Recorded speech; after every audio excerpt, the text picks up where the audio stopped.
पर जी हर युग में भगवान किसी ना किसी रूप में आते हैं।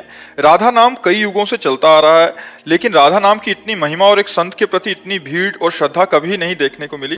महाराज जी, आप उस युग में आए हो जिस युग में हम हैं। गुरुदेव भगवान का प्रभाव जागृत होता है। जैसे वही बात आप जानते हैं, आप बोले तो उसका प्रभाव नहीं पड़ेगा, और इनके वाणी में भगवान जागृत हो चुके हैं, तो वही बात ये बोलेंगे तो हजारों लोगों के ऊपर प्रभाव पड़ जाएगा।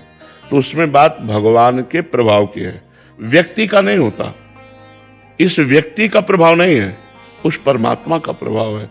वो चाहता है तो उस वाणी में बैठ करके जीव का मंगल कराने लगता है। वो चाहता है तो नाम का प्रकाश होने लगता है। क्या राधा नाम हम ही ने पहली बार लिया क्या? अब उनको यहां से प्रकाशित करवाना है, तो जब बोला राधा तो करोड़ों लोग बोल रहे हैं राधा राधा, है ना। तो वो भगवान का प्रकाश है, वो भगवान का प्रभाव है, अवतार नहीं।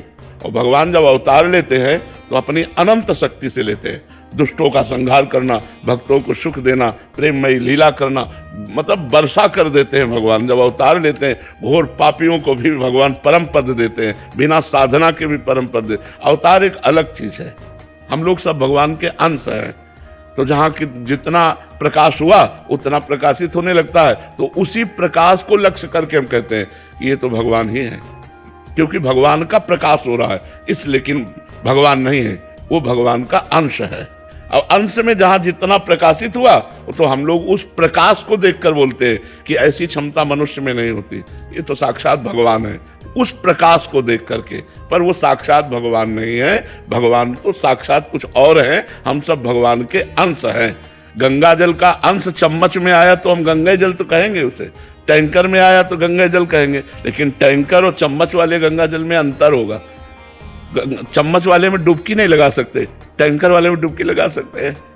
यद्यपि गंगा जल से अलग हुआ है, पर उसमें अधिक मात्रा है। ऐसे ही अंश में अलग अलग प्रभाव होते हैं।